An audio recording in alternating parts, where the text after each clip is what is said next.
수요일 낮 시간에 진행하는 해피스님의 경전 해설 법회입니다. 지난주 맞지마니까야 140번 요소의 분석경을 공부하다가 시간이 부족해서 오늘 한 번의 수업을 더 해야 한다라고 진행하는 중입니다. 그간 공부해왔던 불교가 진리다, 불교만이 진리다라는 이 진리를 주제로 하는 경전 중에 이제 마지막으로 맞지마니까야 140번 요소의 분석경 보고 있습니다. 자, 뭐 지난주 절반을 하기는 했지만 일단 앞에 시작부터 다시 한번 좀 복습하면서 이어가도록 하겠습니다. 이와 같이 나는 들었다. 한때 마가다에서 돌아다니며 살고 있던 세조는 라자가하에 도착했다. 세조는 도공 박가바에게 갔다. 가서는 도공 박가바에게 이렇게 말했다. 박가바여, 만약 그대에게 부담되지 않는다면 그대의 작업장에서 하룻밤을 머물고자 합니다. 대덕이시여, 저에게 부담되지 않습니다. 그런데 그곳에는 먼저 와서 머무는 출가자가 있습니다. 대덕이시여, 만약 그가 허락한다면 두 분께서 편히 지내십시오.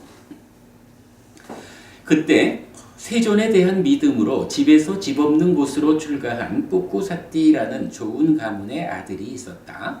그는 그 도공의 작업장에 먼저 와서 머물고 있었다. 그러자 세존은 뿌꾸사띠 존자에게 갔다. 가서는 뿌꾸사띠 존자에게 이렇게 말했다. 비구여, 만약 그대에게 부담되지 않는다면 이 작업장에서 하룻밤을 머물고자 합니다. 도반이여, 도공의 작업장은 넓습니다. 존자께서는 편히 머무십시오. 그래서 세조는 도공의 작업장에 들어간 뒤 한쪽에 풀을 깔고 앉아 있었다.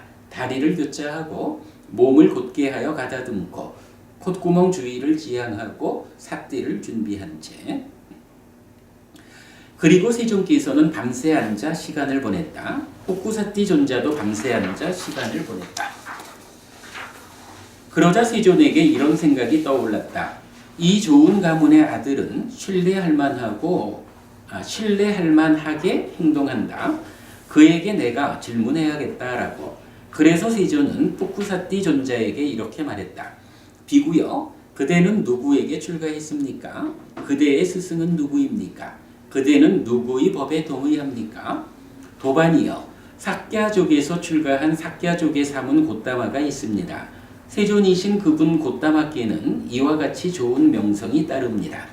이렇게 그분 세존께서는 아라한, 정등각, 명행족, 선서, 세간해, 무상조어장부, 천인사, 불세존이시다 라고. 저는 그 세존께 출가했습니다. 그 세존이 저의 스승입니다. 저는 그 세존의 법에 동의합니다. 비구여, 그런데 그 세존 아라한 정등각은 지금 어디에 머뭅니까? 도반이여, 북쪽 나라에 사와티라는 도시가 있습니다.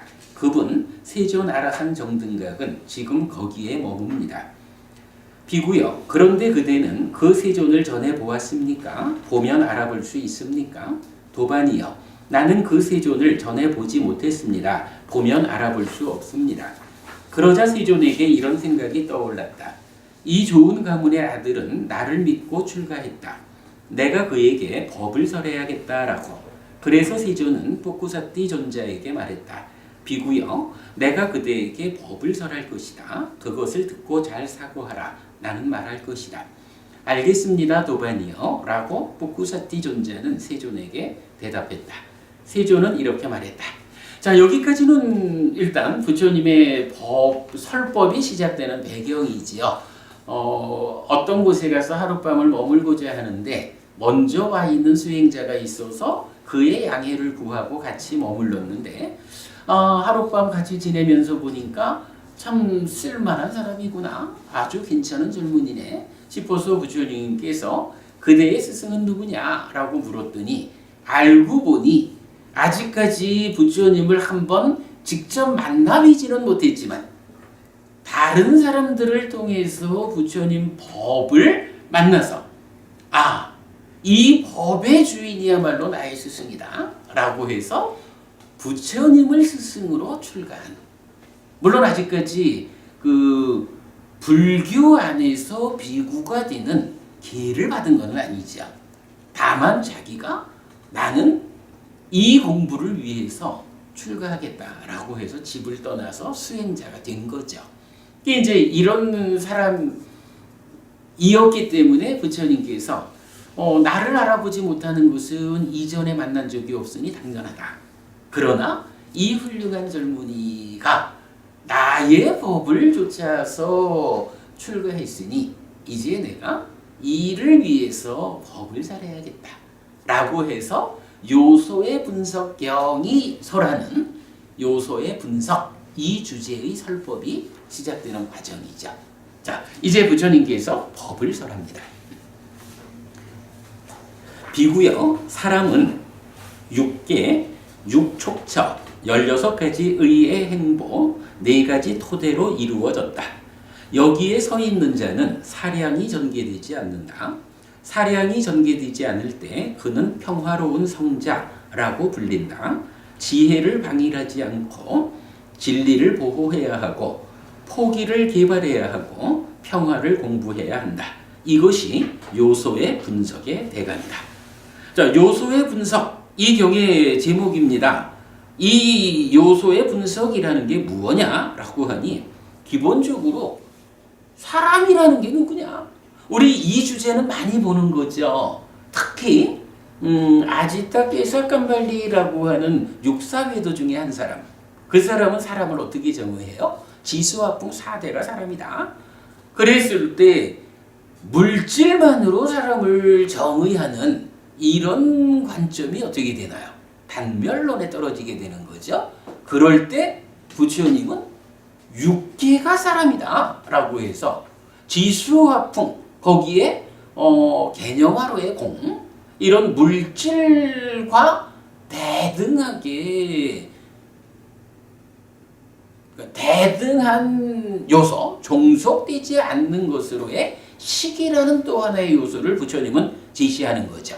그래서 몸이 죽어도 따라 죽지 않는 몸에 종속되지 않는 식이라고 하는 내 삶의 요소 이것이 몸이 죽어도 따라 죽지 않는다라는 현상 때문에 어떻게 되나요? 윤회한다라는 윤회를 설명하는 기본 출발이 바로 이 경에서 설명된 거였죠.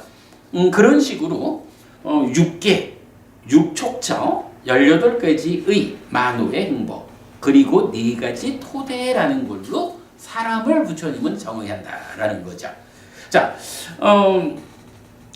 이제 구체적으로 비구여 6개 이것이 사람이다라고 이것을 말했다. 이것은 무엇을 연하여 말했는가? 비구여 6가지 이런 요소가 있다.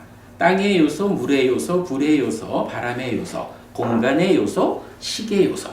비구여 6개 이것이 사람이다라고 이렇게 말한 것은 이것을 연하여 말했다. 비구여 6촉처 이것이 사람이다라고 이렇게 말했다. 이것은 무엇을 연하여 말했는가? 안촉처, 이촉처, 비촉처, 설촉처, 신촉처, 의촉처. 비구여 6촉처 이것이 사람이다라고 이렇게 말한 것은 이것을 연하여 말했다. 우리가 이건 안이비설신의 6내입처를 말하죠. 근데 여기서는 그 안이비설신의 6가지의 촉이라는 말을 붙여가지고 안촉 내지 의촉 6가지 촉을 삼사화합촉 이렇게 설명을 하는데 중요한 거는 촉이라는 것이 안이비설신의 6내입처와 대등하게 처라고 하는 토대라는 자격을 부여받고 있다. 이 개념 삼사화합촉이 얼마나 중요한 개념인지 하는 것을 이렇게 보여준다라는 거 알고 있고요. 그 다음에 비구여 18가지 의의 행보 이것이 사람이다라고 이렇게 말했다. 이것은 무엇을 연하여 말했는가? 안으로 색을 보고서 만족을 주는 색으로 다가가고 불만족을 주는 색으로 다가가고 평정을 주는 색으로 다가간다. 이로 성을 듣고서 비로 향을 맡고서 설로 미를 맛보고서 신으로 촉을 닦고서 의로 법을 인식하고서 만족을 주는 법으로 다가가고 불만족을 주는 법으로 다가가고 평정을 주는 법으로 다가간다. 이렇게 6가지 만족의 행보가 있고 6가지 불만족의 행보가 있고 6가지 평정의 행보가 있다. 비구요. 18가지 의의 행보. 이것이 사람이다. 라고 이렇게 말한 것은 이것을 연하여 말했다. 행위 영역에 있는 내용인데 우리가 뒤에 한 번 더 보자 그랬죠. 비구요. 4가지 토대 이것이 사람이다 라고 이렇게 말했다. 이것은 무엇을 연하여 말했는가? 지혜의 토대, 진리의 토대, 포기의 토대, 가라앉음의 토대. 비구요. 4가지 토대 이것이 사람이다 라고 이렇게 말한 것은 이것을 연하여 말했다. 사람을 정의하기를 4가지로 했거든요. 근데 우리가 육계라든가 육척처라든가 18가지 만호의 행복 이거는 삶의 과정에 있는 거예요. 그러니까 인식의 주관으로의 아니지 인식의 주관 얘기가 아니고 지수화풍 공식 6개로서 사람을 설명하는 거 식이라는 것이 이렇게 몸, 즉 물질에 종속되지 않은 것이다 라고 몸과 마음으로 구성된 사람을 설명하는 일반적 얘기죠. 그리고 이러한 삶은 안이비설신의가 색성향 미촉법을 인식하는 과정에서 3, 4화합 촉의 과정을 거치는데 이것이 그야말로 괴로운 것인지 즐거운 것인지 내 삶의 질을 결정하는 그렇게 사람을 정의하는 대표적인 자리다. 이렇게 우리가 말할 수 있고요. 18가지 의의 행보다, 만호의 행보다라는 것도 이러한 인식의 과정을 거치면 행위가 출발하는데 그 행위 과정에서 우리가 마음에 들든 마음에 들지 않든 그렇지 않든 이렇게 마음이 움직여가는 이런 부분으로서 행위의 출발 부분으로서 사람을 정의한다 라는 거는 그렇게 그러니까 사람이요 이렇게 말하는 게 그냥 평범해요. 그런데 마지막 4번째로 이것이 사람이다 라고 하면서 4가지 토대를 말했거든요. 지혜라는 거, 진리라는 거, 포기라는 거, 가라앉음이라는 이 4가지를 가지고 이게 사람이다 라고 했는데 사실은 요거는 우리가 좀 봐야죠. 지혜가 없으면 사람이 아닌가요? 만약에 식이 없다라고 하는 건 사람이 아니죠. 그런데 지혜가 없다라고 해서 사람이 아니다 이렇게 말할 수는 없단 말이에요. 그런데 지혜나 진리나 포기나 가라앉음이라는 이 4가지 모두가 그거 없다고 해서 사람 아니라고 할 수는 없지만 그러나 부처님은 이 4가지 토대를 갖추어야 사람이다 라고 말씀을 하셨거든요. 이건 뭔가요? 부처님께서 제시하는 사람이 어떤 삶을 살아야 하느냐, 어떤 질적 삶을 영위해야 하느냐 라고 할 때 바로 요 4가지로 지혜라는 거, 진리라는 거, 포기라는 거, 가라앉음이라는 요 4가지 측면에서 삶의 토대를 갖출 때 그때 비로소 질적으로 성숙된 삶, 괴로움을 떠난 완성된 삶, 그런 우리가 추구하는 삶의 완성 자리, 그러한 사람이 있다라고 질적으로 향상된 우리가 가고자 하는 그 자리에 도착한 사람, 이런 식으로 4가지 토대에 의한 사람을 설명하고 있다. 이렇게 보아야겠죠. 그러니까 앞에 3가지가 일반적인 사람들을 정의하는 거라면 마지막 4번째 한 가지는 우리가 그런데 어떤 사람이고자 하는 것이야? 라는 우리 삶의 지향 자리를 설명하고 있다. 이렇게 보면 좋을 것 같아요. 자, 그 다음에 이어서 지혜를 방일하지 말고 진리를 수호해야 하고 그랬는데 보호로 바꿔주셔요. 보호. 그러니까 진리를 보호해야 하고 요거 우리 지난번 짱기경에서 진리를 보호한다라는 번역이 있었죠. 같은 단어인데 제가 번역 시점이 다르다 보니까 이걸 수호라고 했는데 통일하려고요. 그래서 진리를 보호해야 하고 포기를 개발해야 하고 평화를 공부해야 한다라고 이렇게 말했다. 자, 요거는 사람 네 가지를 말한 거예요. 그리고는 그와는 다르게 이제 이렇게 공부해야 한다라고 말하고 있거든요. 그 공부한 이 네 가지를 해야 되는데 무엇을 연해서 말했느냐라고 하니까 비고요. 어떻게 지혜를 방일하지 않는가? 비고요. 6가지 이런 요소가 있다. 땅의 요소, 물의 요소, 불의 요소, 바람의 요소, 공간의 요소, 시계 요소. 그러니까 6개로 뒤돌아왔죠. 지혜를 방일하지 않아야 한다라고 말하는데 그 지혜를 방일하지 않는다라는 것을 어떤 측면에서 설명할까라고 하니까 사람을 표현하는 육계라는 측면에서 지혜에 방일하지 않음을 설명한다. 이렇게 이제 그 설명이 시작된 거죠. 비구요. 무엇이 땅의 요소인가? 땅의 요소는 안의 것이 있을 수 있고 밖의 것이 있을 수 있다. 그러면 비구요. 무엇이 안의 땅의 요소인가? 예를 들어 머리카락, 털, 손발톱, 이, 피부, 살, 힘줄, 뼈, 골수, 신장, 심장, 간, 흉막, 지라, 허파, 창자, 장간막, 위, 위 또는 위 속에 소화되지 않은 음식 이렇게 있고요. 똥 등 안에 있고 개체적이고 거칠고 견고한 것 그리고 결합된 것은 또한 기타의 안에 있고 개체적이고 거칠고 견고한 것 그리고 결합된 것은 어떤 것이든 비구야. 이것은 안의 땅의 요소라고 불린다. 그리고 안의 땅의 요소와 밖의 땅의 요소 이들은 단지 땅의 요소일 뿐이다. 자, 여기까지 보면 안의 땅의 요소가 땅의 요소가 무엇이냐라는 것을 설명했죠. 그리고는 자, 땅의 요소는 안팎으로 이런 것이 있는데 잘 봐야 돼. 잘 봐야 돼. 어떻게 보라고요? 이것들은 단지 땅의 요소일 뿐이야. 뭐 특별한 거 아니야. 그냥 지수화풍 4대라고 불리는 물질 중에 한 요소, 땅의 요소일 뿐이지 거기에 대해서 뭐 특별한 의미 부여하지 말자. 그런 개념이죠. 단지 땅의 요소일 뿐이다. 이것은 나의 것이 아니다. 이것은 내가 아니다. 이것은 나의 아가 아니다. 라고 이렇게 이것은 바른 지혜에 의해 있는 그대로 보여야 한다. 이렇게 이것을 있는 그대로 바른 지혜로 본 뒤에 땅의 요소에 대해 염호한다. 땅의 요소에 대해 심을 빛바래게 한다. 그래서 지혜를 방일하지 않는다라는 것이 무엇일까라고 하니 자, 지수화풍 공식이라는 6가지 요소 6개가 있다.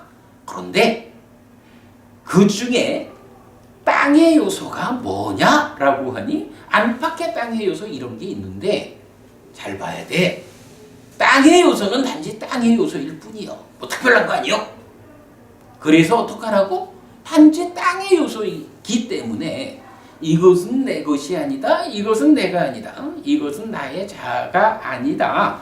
라고 바른 지혜에 의해서 있는 그대로 보여져야 한다. 내가 그렇게 보아야 한다. 이런 이야기죠. 이렇게 이것을 있는 그대로 바른 지혜로 보면 어떡하라고요?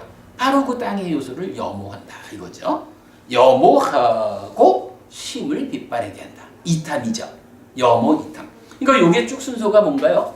땅의 요소라는 게 있는데 그거에 대해서 뭐 특별하게 의미 부여해서 매달리지 말고 이거는 단지 물질을 구성하는 한 가지 땅의 요소일 뿐이거든 라고 단지 땅의 요소일 뿐이요 라고 붙잡지 말고 보아라 이거죠. 그러면 이제 땅의 요소 이거는 내게 아니고 내가 아니고 나의 자아가 아니라고 바른 지혜로 있는 그대로 보게 되고 그렇게 볼 때 땅의 요소를 염호하고 이탐한다. 이렇게 지금 땅의 요소를 정의해주고는 그거를 어떻게 해야 한다고 라고 설명해 주는 거죠. 그러면 이게 뭔가요? 지혜를 방일하지 않는다라는 이거는 땅의 요소가 무언지 아는 거에서 시작해가지고 그 땅의 요소가 단지 땅의 요소일 뿐이요.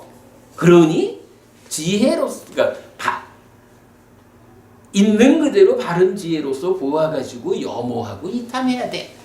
요거를 말하자면 지혜를 방해하지 않는다. 이렇게 표현하는 거겠죠. 그리고는 이제 이어가지고 무엇이 물의 요소인가 해서 안팎의 물의 요소, 무엇이 불의 요소인가 안팎의 불의 요소, 무엇이 바람의 요소인가 안팎의 바람의 요소, 무엇이 공간의 요소인가 안팎의 공간의 요소 해가지고 6개 중에 지수, 화풍, 공이라는 5가지 모두를 한마디로 말해주는 거죠. 그 각각이 다 그냥 그 각각의 물질의 요소일 뿐이요. 내게 아니고 내가 아니고 나의 자아가 아니라고 있는 그대로 바른 지혜로 보아야 돼. 그래서 그 각각의 요소들을 염호하고 이탐해야 해. 지혜에 방해하지 않는다라는 것의 의미를 지금 이렇게 풀어나가고 있는 거죠.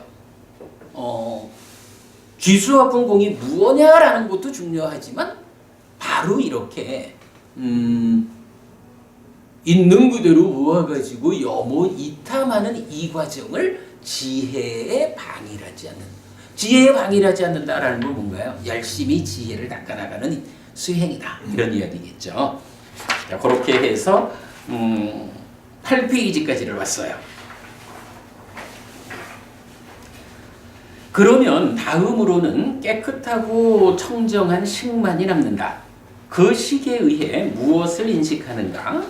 즐거움이라고도 인식하고 괴로움이라고도 인식하고 괴롭지도 즐겁지도 않음이라고 인식한다. 비구요. 즐거움이 경험될 촉을 연하여 즐거운 느낌이 생긴다. 즐거운 느낌을 경험하는 그는 나는 즐거운 느낌을 경험한다 라고 분명히 한다. 즐거움이 경험될 그 촉의 소멸로부터 그것에서 생긴 즐거움이 경험될 촉을 연하여 생긴 즐거운 느낌은 소멸하고 가라앉는다 라고 꿰뚫어 한다. 자, 이어서 괴로움에 대해서 동일하게 말했고 괴롭지도 즐겁지도 않음에 대해서도 동일하게 말했죠. 그 다음 페이지로 넘어가면 예를 들면 비구요. 2개의 나무 토막을 맞대어 마찰함에 의해 열이 생기고 불이 붙는다. 이 2개의 나무 토막을 분리하여 떼어 놓음에 의해 거기서 생긴 열도 식고 가라앉는다. 이와 같이 비구요. 해서 즐거운 느낌, 괴로운 느낌, 괴롭지도 즐겁지 않은 느낌을 반복하고 있죠. 지난주에 사실 우리가 여기까지를 보았어요. 이런 이야기로 보아야 되죠.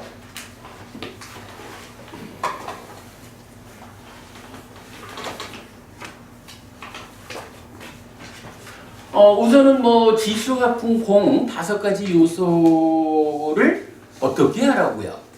이거는 단지 요소일 뿐이요. 그러니까 있는 그대로 바른 지혜로 보아서 염호하고 이탐해야 해. 이렇게 말을 했죠. 6개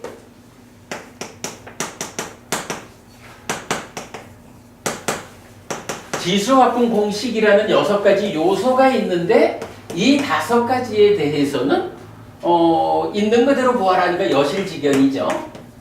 여실직연 해가지고 어떻게 하라고요? 그러면 염호하고 그러면 이탐하는 거예요. 이렇게 5개를 동일하게 설명했죠. 그리고는 이제 식만이 남는다 이랬어요. 6가지 중에 5가지를 설명했으니까 식이 남은 거죠. 그런데 이 식이 무엇을 인식하는가라고 했거든요. 자, 그러면 이제 이 식이 무엇일까라고 하는 부분은 우리가 보아야죠.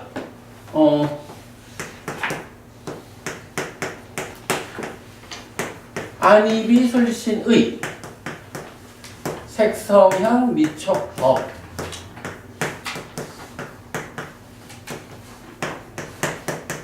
위자나띠 인식한다.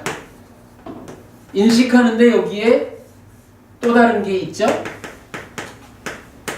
욕탐이라고도 하고 무명의 요소라고도 하고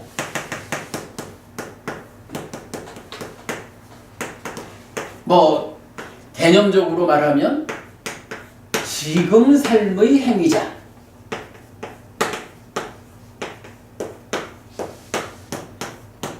마음의 연장선상에 있는 거죠. 요게 요렇게 잘 인식을 하면 식이 생겨나거든요. 식이, 안식, 내지 의식이 생겨나고 요 세 가지가 만난다라고 말하는 것을 삼사화합 촉 이렇게 말하죠. 그러면 수가 생기는데 이 수는 락, 고, 불고, 불락이다. 이런 상황이 이제 뭐 일반적인 인식 과정이죠. 그런데 지금 경에서 뭐라고 하냐 하면 그 식에 의해 무엇을 인식하는가? 즐거움이라고도 괴로움이라고도 괴롭지도 즐겁지도 않음이라고 인식한다라고 했어요. 그러면 지금 경이 말하는 식은 어떤 식이 되나요? 이게 안이비설신의 안에 이게 안식 더하기 안근 이런 누적된 요 식을 말하는 거 아니죠. 여기서 식이라는 것은 색소형 미촉법을 대상으로 하죠. 그런데 락고 불고 불락이라는 세 가지 느낌을 인식한다라고 했으니까 이제 요 식은 바로 요거 우리가 말하는 출산된 식 이렇게 말하는 거죠.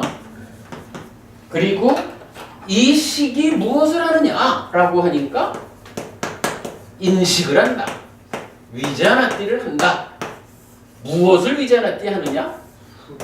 수를 위자나띠 하는데 여기에 상이 공동주관으로 참여한다. 뭐 이런 내용들 우리가 아는 거죠. 자, 요렇게 놓고서 이 문장은 지금 어떻게 말을 하나요? 느낌이 생긴다. 그럴 때 이 느낌에 대해서 어떻게 대응하라 라고 말을 하나요? 자, 식이 남았어요, 이제. 그 앞에 뭐 지수 아픈 공에 대해서는 이렇게 여실직연해서 여보이탐해야 돼 라고 설명하신 다음에 이제 식이 남았거든요. 이 깨끗하고 청정한 식이 락고 불고 불락의 느낌을 인식한다고. 그럴 때에 락고 불고 불락이라는 식의 인식 대상인 수에 대해서 어떻게 대응하라고 말하고 있는가? 라고 하니 흉전이 지금 이렇게 말하는 거죠. 뭐니 해도 지금 상황을 알아야 된다는 거죠. 우리가 사띠 이러면 내 마음의 현재를 발견하는 거예요. 이런 식으로 말하듯이 식이 락고불고불락 느낌을 인식하는 건데 일반적으로 중생들의 삶은 어때요? 모르고 그냥 후다닥 살잖아요. 그런데 삶을 기왕이면 괴로움은 줄어들고 행복은 늘어나는 향상되는 삶을 살려면 첫째로 해야 되는 일이 뭐냐? 사실은 여기서 제가 요거를 지금 느낌에 대한 대응 1번 이런 식으로 지금 제가 첨언을 하고 있는데 우선은 알아야 된다는 거예요. 지금 내가 느끼고 있는 나한테 경험되고 있는 이 느낌이 어떤 느낌일까? 라고 알아라. 그렇게 알려주는 거예요. 지금 그 표현을 어떻게 하나요?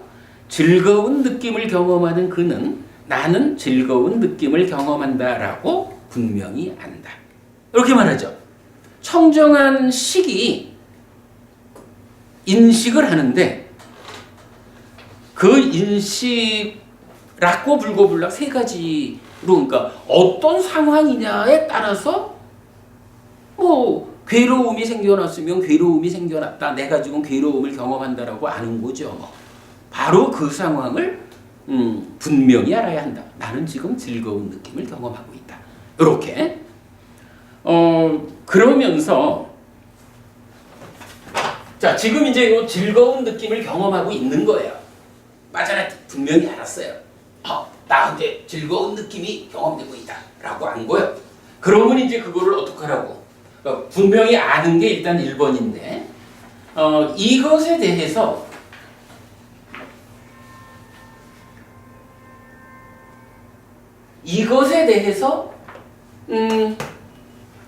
수행자가 공부의 방향을 어떻게 잡아야 할까? 라고 하면 이어서 이렇게 말해주는 거예요. 즐거움이 경험될 그 촉의 소멸로부터 그것에서 생긴 즐거움이 경험될 촉을 연하여 생긴 즐거운 느낌은 소멸하고 가라앉는다라고 꿰뚫어간다 이랬거든요. 이게 무슨 얘기냐 하면 자 일단은 식이 인식하는데 즐거운 느낌이 경험될 때는 즐거운 느낌이 생겨나서 나한테 경험되고 있다라고 일단 알아야 되잖아요.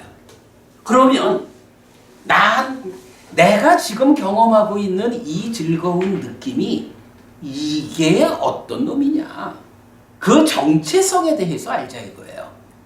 자 병거부님 이 락이 어떻게 해서 생겨난 거죠? 그죠? 삼사화합 촉해서 생겨난 거잖아요. 그래서 내가 지금 삼사화합 촉해가지고 생겨난 즐거운 느낌을 경험하고 있다라고 안 거야. 그러면 이렇게 아는 상태에서 끝나지 말고 그렇다면 이 즐거운 느낌이라는 요것이 가지는 부작용이 있으니 삶의 형상이라는 것은 이러한 즐거운 느낌도 다 소멸시켜야 된다? 가라앉혀야 된다? 더 높은 행복으로 나아가야 된다? 이런 개념이 있잖아요. 그러면 이 즐거운 느낌도 소멸시켜야겠다 라고 한다면 어떻게 해야 될까요? 조금 경이 일러주는 게 바로 그거죠. 이 락이라는 게 이렇게 말했죠? 즐거움이 경험될 그 촉의 소멸로부터 요건 뭐예요? 즐거움이 경험될 촉에 의해서 생겨났죠.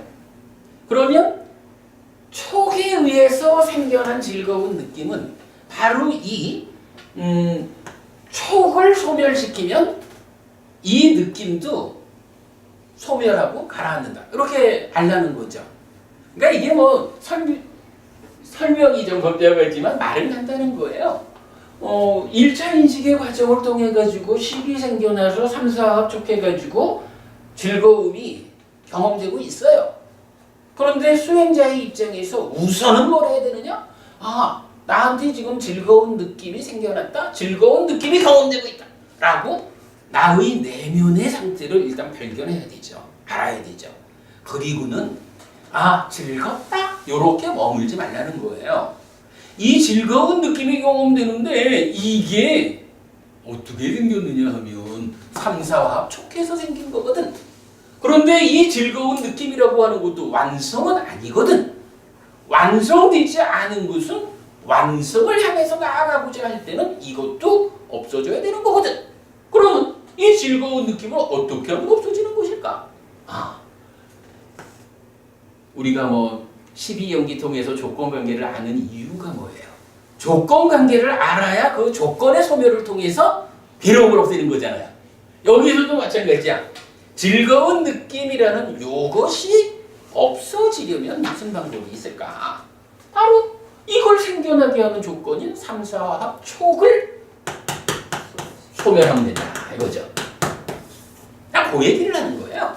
동일한 이야기가 즐거운 느낌에 괴로운 느낌에 괴롭지도 즐겁지도 않은 느낌에 세 번 반복하고 있어요. 그죠? 전체적인 내용이 그렇죠. 자, 그러면 이제 지난주 못 오셨던 한라산에 다녀오신 연보부님께 여쭤보겠습니다. 촉을 소멸시키면 이러한 느낌들이 소멸하잖아요. 어제 그걸 가야겠거든요. 촉의 소멸이라는 건 뭐지? 아니 이렇게 보면 안 되나요? 3, 4화합 하는 게 촉이잖아. 3, 4화합을 못하게 해버리면 촉이 멸하는 거 아닌가? 그래 되는데 3, 4화합을 안 하게 하려고 하는 것 같으면 그것을 요소를 없애는 요통을 없애야 예, 그 말씀이죠. 사실은요. 이 3, 4화합 촉이라고 하는 것은 삶의 과정이잖아요.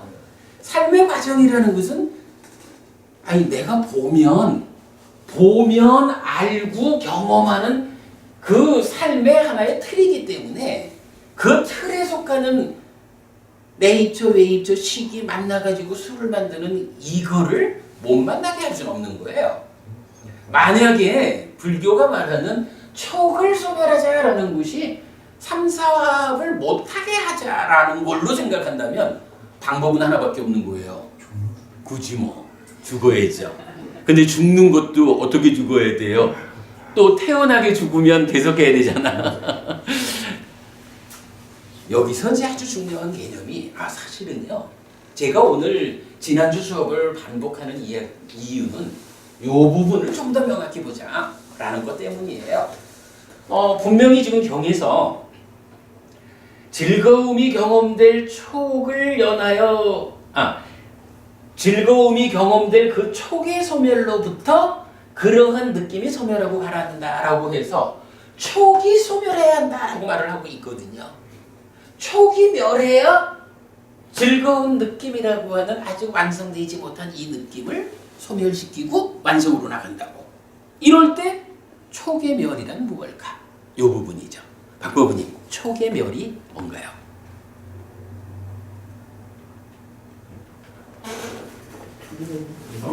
뭐 말씀하신 이 글이 안 맞습니까? 그 말씀이지. 근데 이제 그 말씀인 게 이제 경에서는 어떻게 좀 표현하고 있어요. 우리가 지난 수업에서 가장 비중 있게 설명한 게 뭐냐 하면, 그래서 요 꽃있다 경까지 그제 소개를 하면서 이 부분을 설명한 게, 아니 삼사합 촉이라는 것은 하나, 둘, 세 개가 만나는 거잖아요. 근데 경은 비유를 하기를 두 개의 나무 토막을 맞대어 마찰한다라고.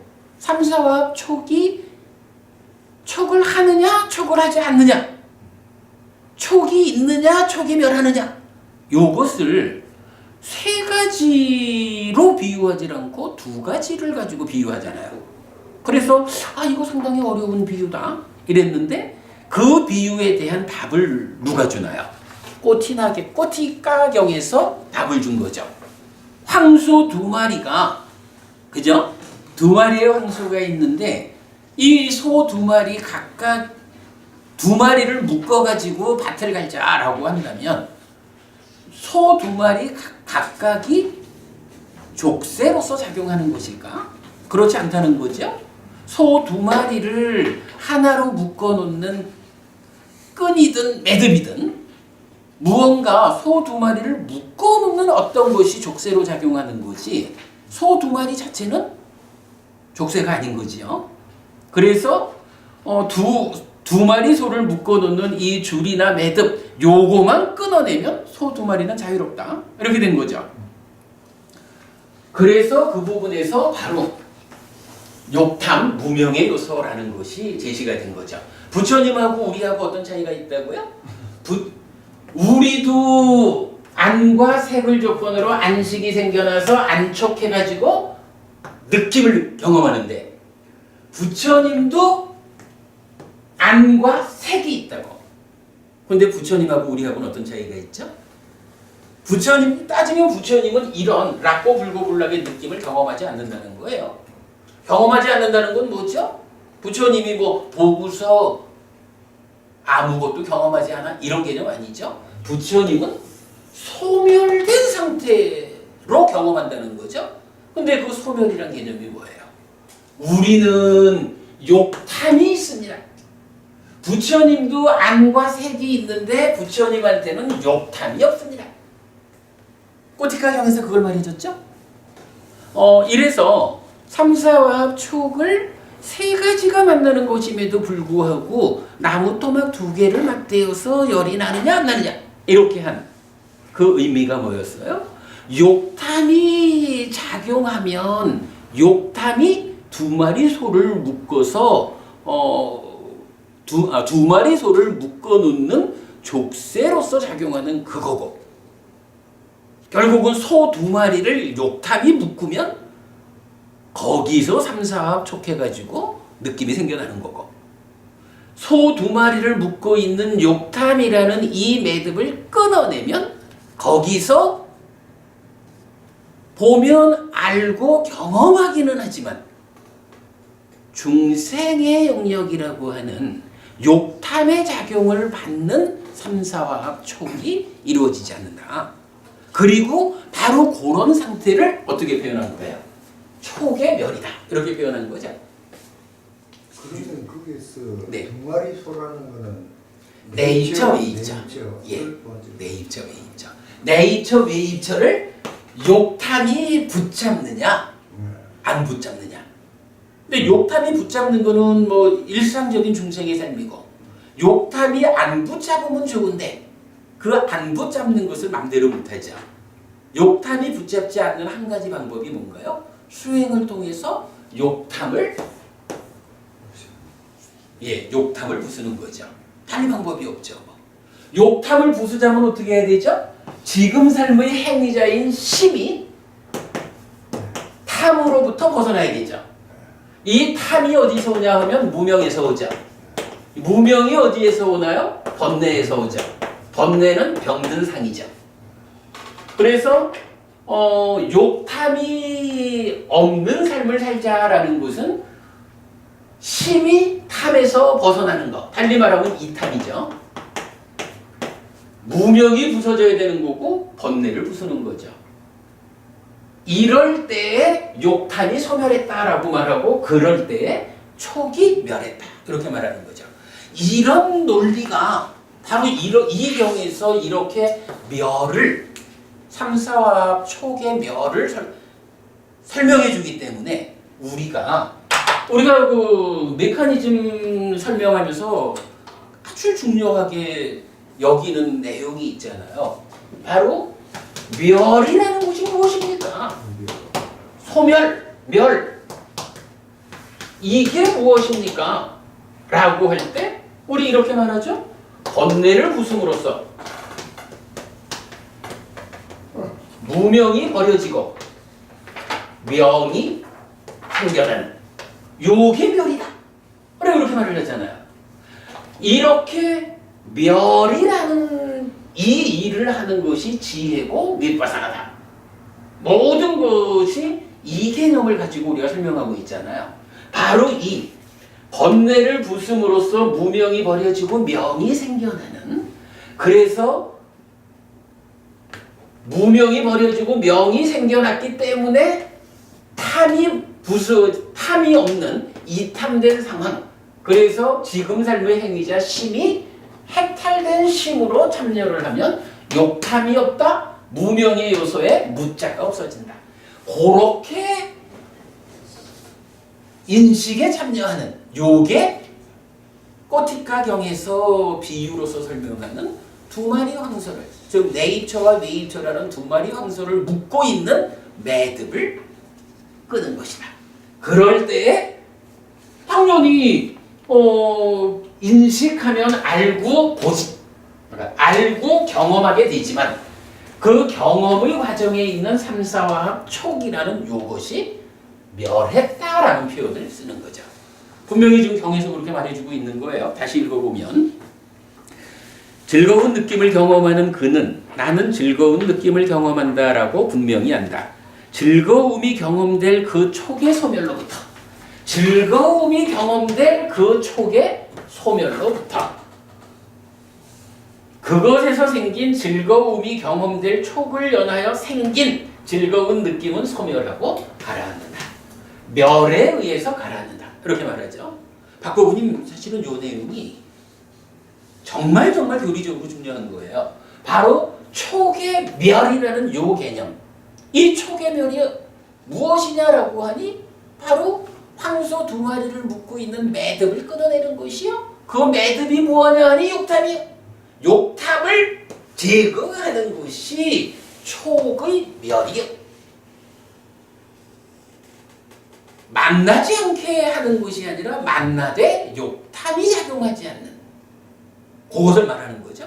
그래서 그렇게 욕탐을 끊어냈다라고 하는 거, 이탐이고 무명이고 번뇌의 무슨 멸이다. 요런 관계. 그래서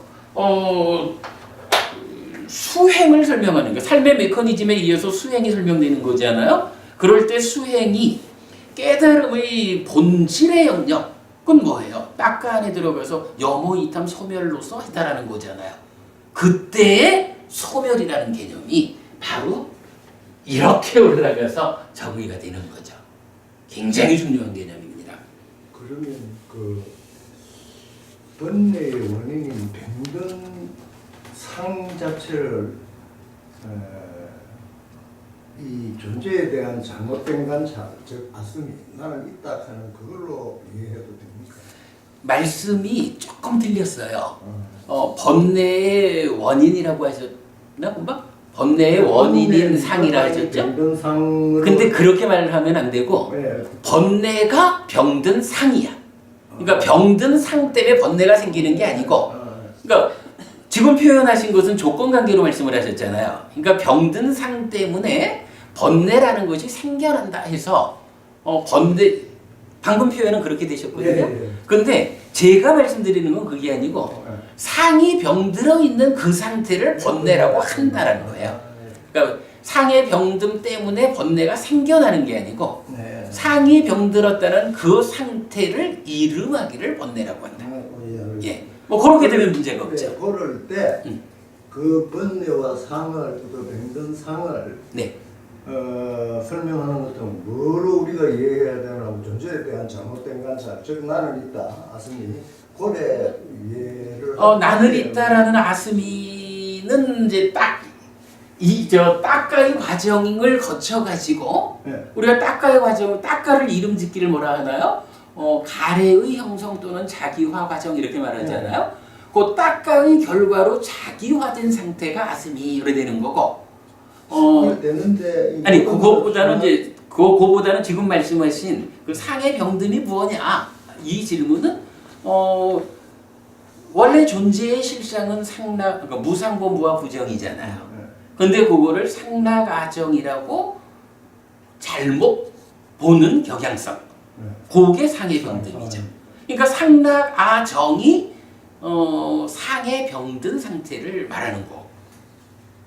나는 있다고 보는 거이 아트만으로 보는. 그런데 이제 그게 그러니까 삶의 과정의 위치상으로 상이 병들었다 번뇌다라는 데서는 존재하는 것들을 아트만이라고 보는 경향성이에요.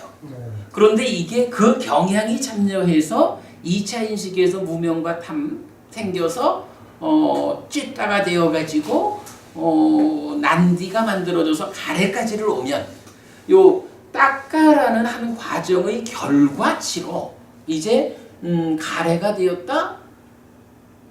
아스미 나는 있어 라고 지금 살아가고 있는 나를 아트만이라고 여겨버리는 상황. 그러니까 내면에서 작용하는 경향은 그 자기화를 만드는 근본 원인이 되는 거고, 그것이 딱가라는 가공 과정을 통해서 결정되면 그때 세상을 상대로 살아가는 나를 아뚜만이요, 나는 참나요, 요렇게 간주하고 살아가게 되는 뭐 차이가 좀 있죠. 넘어가겠습니다. 그런데 암경에서는 18개를 6개로 보면 그거를 무맹촉으로 보고 이래 설명을 해나가거든요. 18개를 6개로 본다? 18개는 우리 의식 현상 아닙니까? 이 앞에서 18개의 의의 아닙니다. 저기 아닙니까? 그 오늘 우리가 요경을 맞추면 다음 주에 그 많은 요소경이라는 경전을 보려고 그래요. 거기에서 이제 18개 이야기도 나오고 하니까 우리 요 얘기는 그때 하기로 하고 서둘러야 이 경을 좀 마무리할 것 같아서. 자, 그러면 어쨌든 이제 9페이지까지를 다 본 거예요. 9페이지까지 해서 자, 앞에 지수화풍 공에 대해서 어떻게 해야 되느냐? 바로 봐라. 여실지견에서 여모 이탈해라. 그러면 식이 남는데 식은 느낌을 인식한다. 그 느껴진 인식에 대해서 분명히 알아라. 그리고 이 느낌이 촉에서 생겨나는 것이니 촉이 멸하면 느낌도 멸할 것이요 라고 보아라 하는 데서 이 촉멸을 설명했고, 그 촉멸이 바로 전개 과정을 보면 2차 인식에 참여하는 번뇌의 소멸, 번뇌를 부숨으로써 무명이 버려지고 명이 생겨나는 과정을 멸이라고 설명하는 근거가 되어준다. 요 개념 다시 설명드리겠습니다. 자, 그런 상태에서 이제 10페이지로 넘어갑니다. 자, 10페이지입니다. 그러면 다음으로는 깨끗하고 청정하고 유연하고 준비되고 빛나는 평정만이 남는다. 예를 들면 비구요. 숙련된 금세공인이나 금세공인의 제자가 용광로를 준비할 것이다. 용광로를 준비한 뒤에 용광로 입구에 불을 붙일 것이다. 용광로 입구에 불을 붙인 뒤에 집게로 금을 집은 뒤에 용광로 안에 넣을 것이다. 용광로 안에 넣은 뒤에 적절한 때에 불 것이고 적절한 때에 물을 뿌릴 것이고 적절한 때에 관찰할 것이다. 잘 불어지고 순수해지고 오염원이 여기서 불어지고라는 것은 바람을 분다 이 얘기예요. 잘 바람이 불어지고 순수해지고 오염원이 버려지고 노란색을 얻은 그 금은 유연하고 준비되고 빛나게 된다. 허리띠거나 귀걸이거나 목걸이거나 금으로 된 환이거나 장식품을 만들기 위해 원하는 것들의 목적을 실행한다. 이와 같이 비고요. 그 다음으로는 깨끗하고 청정하고 유연하고 준비되고 빛나는 평정만이 남는다라고 했어요. 요거 깨끗하고 청정하고 유연하고 준비되고 빛나는 평정만이 남는다. 평정이란 말로 우리가 유추할 수 있는 건 뭐죠? 여기가 제4선의 경지를 설명하고 있다. 이렇게 보면 되겠죠? 사실은 제3선에도 평정이 있거든요. 근데 제3선의 평정은 뭐라고 하냐 하면 즐거움이 함께한 평정 이런 식으로 표현이 되죠. 제4선이 되면 기쁨과 슬픔을 다 떼버린 즐거움도 없고 괴로움도 없는 요런 청정한 평정 상태가 되죠. 그래서 지금 이제 제4선의 상태를 말하는구나 라고 유추를 하고 그러면 여기서 이제 중요한 개념 하나는 앞에서 쭉 많은 얘기를 했지만 이제 무언가 그 금세공인 이랬어요. 용광로를 준비해가지고 막 작업을 하는데 그 작업을 통해서 무언가를 만들 수 있는 준비 상황 이런 개념으로 비유가 제시되었고 바로 제4선이라고 하는 수행의 한 경지가 있는데 이 제4선이야말로 깨달음으로 나아가기 위한 아주 평정한 잘 다져진 준비 상태다라고 말해주는 것이다. 제4선의 의미를 그렇게 이해하도록 하겠습니다. 그는 이렇게 분명히 한다. 만약 내가 이렇게 깨끗하고 이렇게 청정한 이 평정을 공무변처에 집중하고 그것으로 이어지는 법을 위해 심을 닦는다면 그런 나에게 그것을 의지하고 그것을 집착하는 이 평정은 오랫동안 긴 시간을 머물 것이다.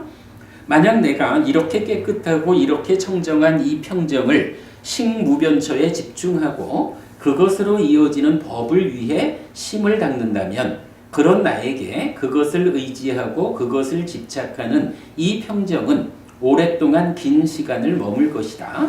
만약 내가 이렇게 깨끗하고 이렇게 청정한 이 평정을 무소유처에 집중하고 그것으로 이어지는 법을 위해 심을 닦는다면 그런 나에게 그것을 의지하고 그것을 집착하는 이 평정은 오랫동안 긴 시간을 머물 것이다.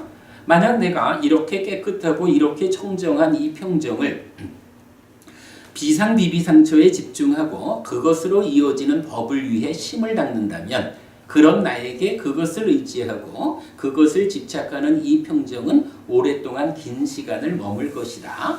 라고 그는 이렇게 분명히 한다.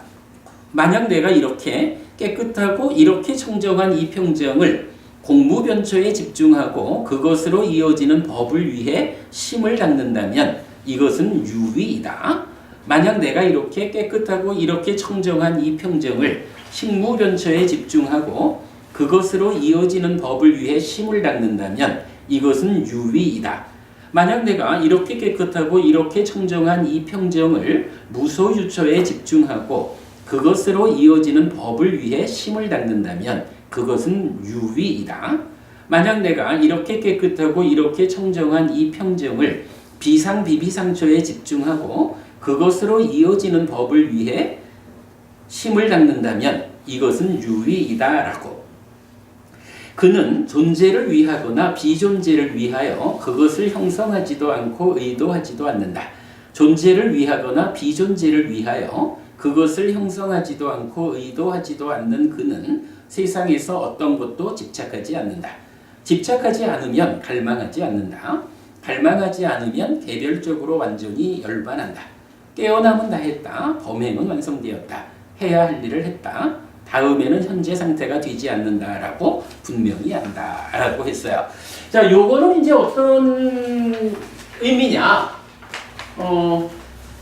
제가 방금 그 얘기를 했거든요.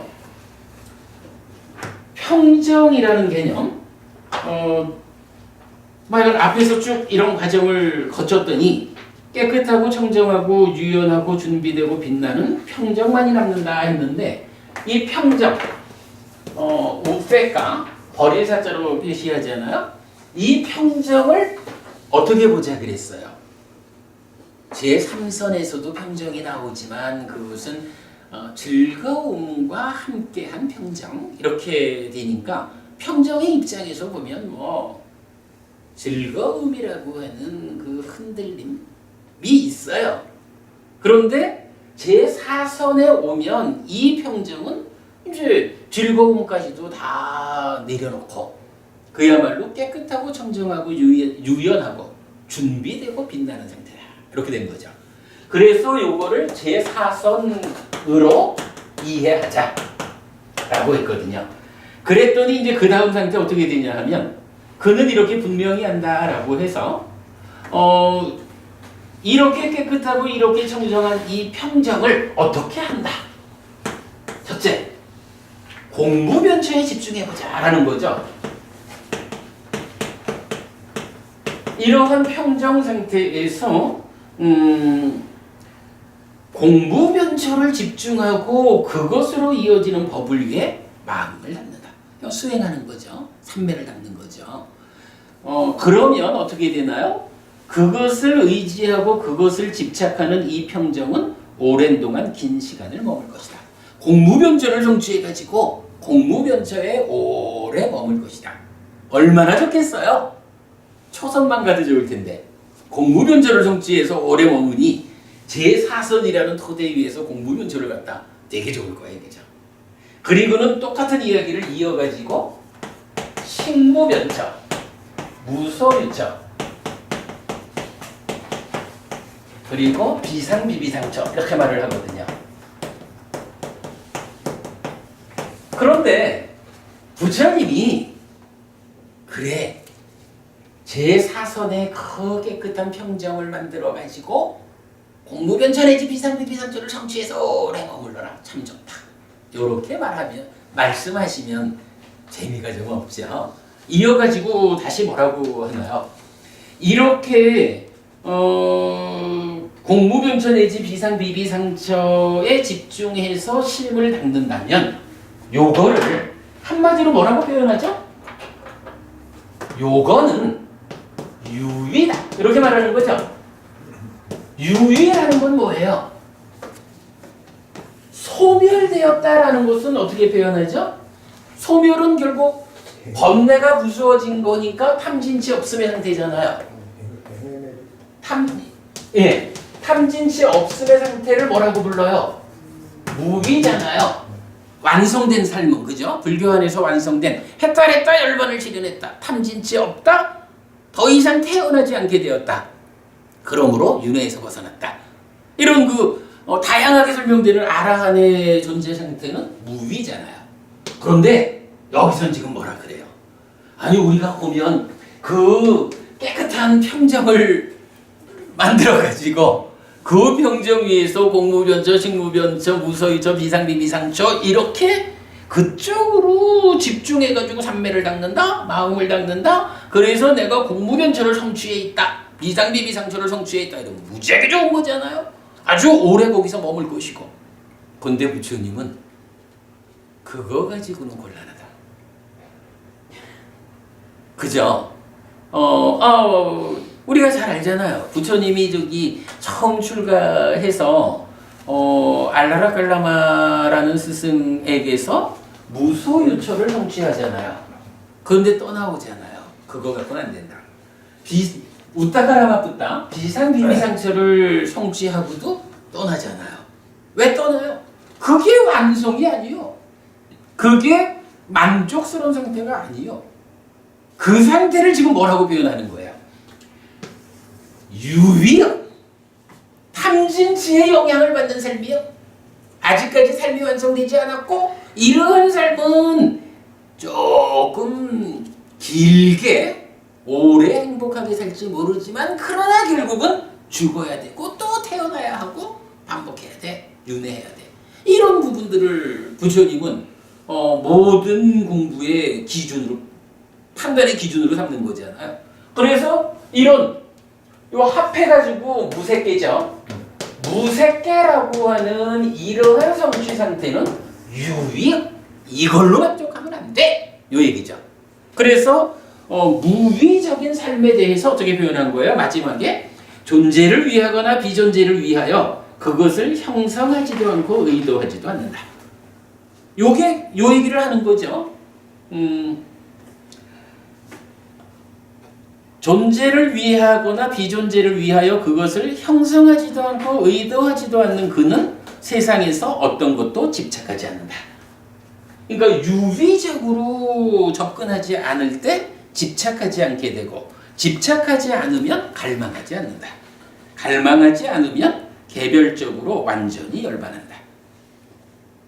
태어남은 다 했다. 범행은 완성되었다. 해야 할 일을 했다. 다음에는 현재 상태가 되지 않는다라고 분명히 한다. 여기서 현재 상태라는 것은 바로 이 유위적인 삶, 유위적인 삶을 살고 있는 그런 상태를 지칭하는 말이 존재라는 거죠. 12연기에서 집착을 조건으로 존재를 조건으로 태어남이라고 말하는 그 존재라고 하는 유위적인 중생의 존재라는 지금의 상태, 현재 상태가 되지 않는다.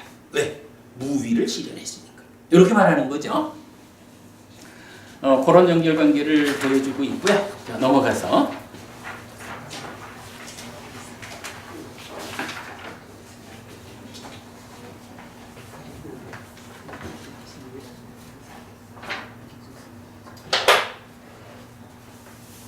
자, 여기서 그냥 잠깐 한 가지를 보고 가자면 우리가 이제 요 부분 유위적인 것과 무위라는 요걸 놓고 어떻게 말하나요? 불교 본연의 공부 영역이 있다 이런 표현을 쓰죠. 그 중생들의 세상이 욕계, 색계, 무색계 이렇게 있는데 요거를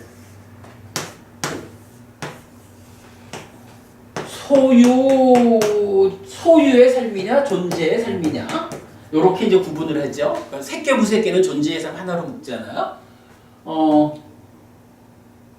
그러면 불교 공부는 소유의 삶에서 존재의 삶으로 넘어가서 초선, 제2선, 제3선, 제4선이라는 색계의 높은 하늘 그리고 그걸 넘어서 가지고 무색계의 높은 하늘 이렇게 높은 존재 상태로 올라가는 공부가 불교 공부의 본질일까? 아니라는 거죠. 불교 공부는 어떻게 하나요? 에리 프롬은 존재, 그러니까 사람들의 삶을 소유냐 존재냐 이렇게 표현하죠. 근데 부처님은 여기에 한 가지를 더 표현하죠. 그렇죠. 바로 소유의 삶, 존재의 삶이 있지만 그거는 유위기 때문에 만족할 수 없다. 그래서 해탈된 삶이라는 제3의 삶을 부처님은 지시하는 거죠. 부처님께서 실현한. 그래서 무소유처를 떠나고 비상비비상처를 떠나서 부처님이 깨달았다라고 말하는 거는 무색계라는 이 높은 존재 상태, 그걸로 만족하지 못하고 거기로부터, 존재로부터 완전히 해탈된 삶을 실현했다. 이게 불교 공부의 본연의 목적이다. 그래서 여기 이 자리, 그러니까 소유를 넘어서 존재를 상향해가지고 해탈된 삶으로 가는 이 자리에 뭐가 있어요?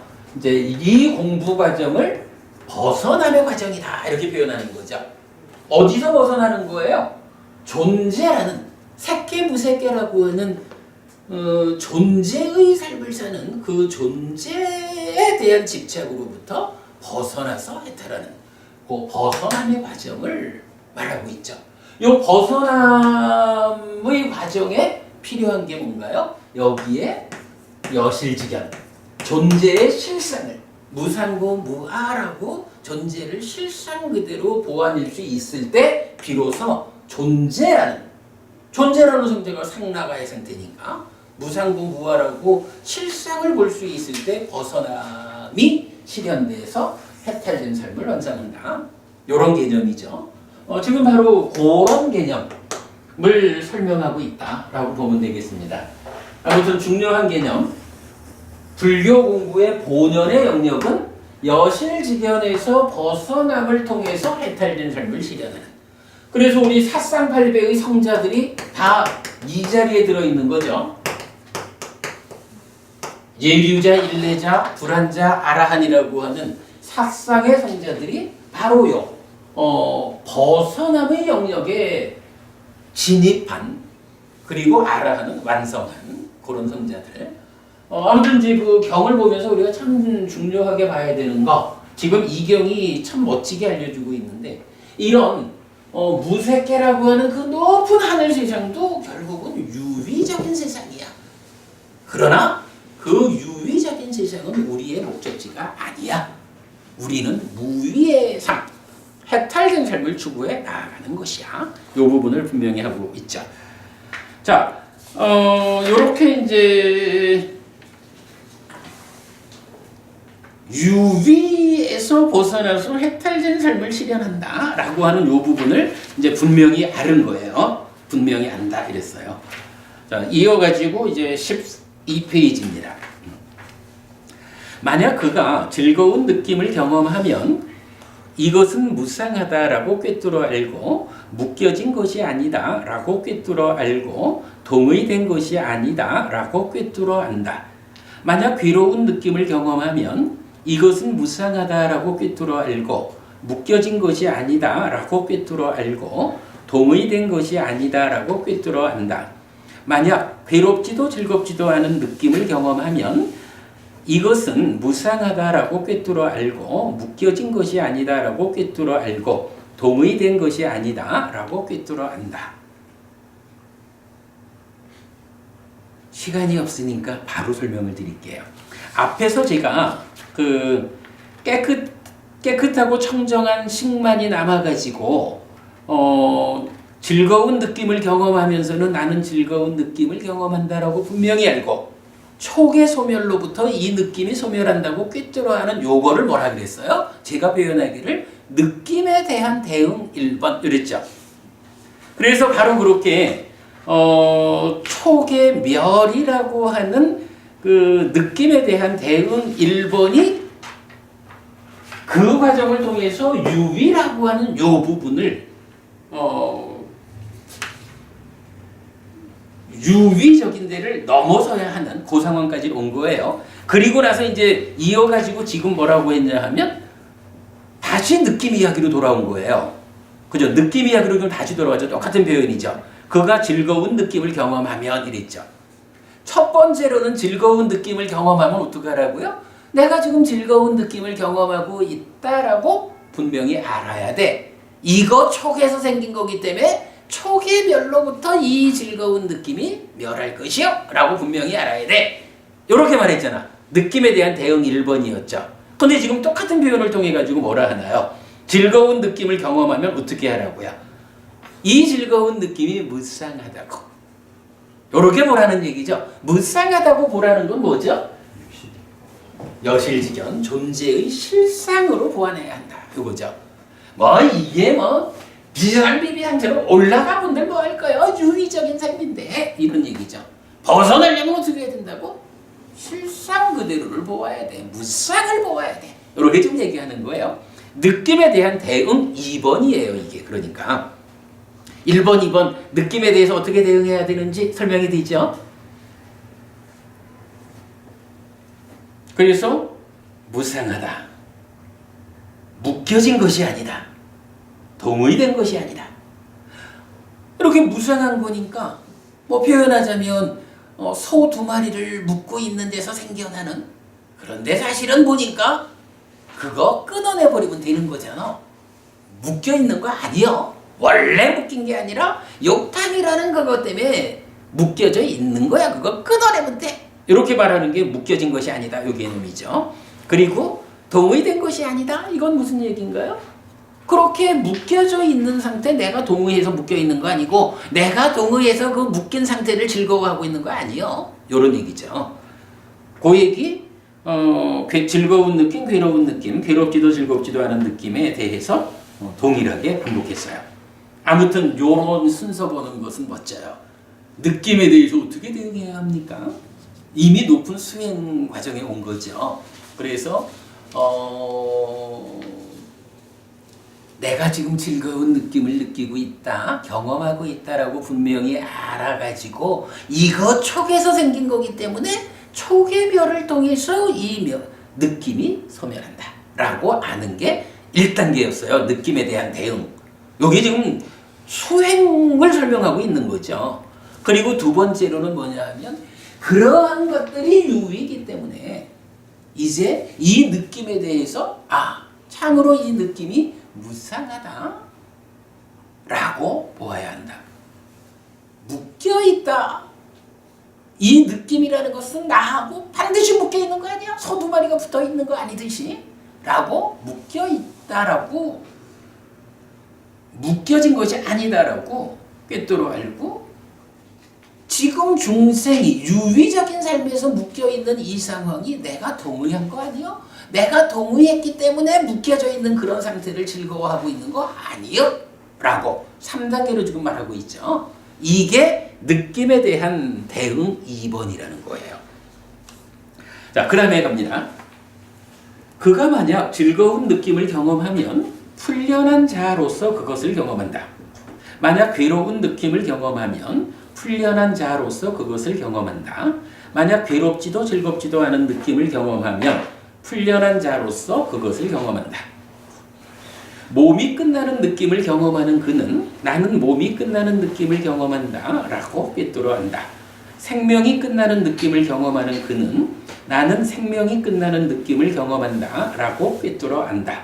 그는 몸이 무너진 뒤 생명이 끝나면 동의되지 않은 모든 느낌들은 오직 여기에서 차가워질 것이다 라고 꿰뚫어 안다. 요거는 이제 어떻게 말해야 되나요?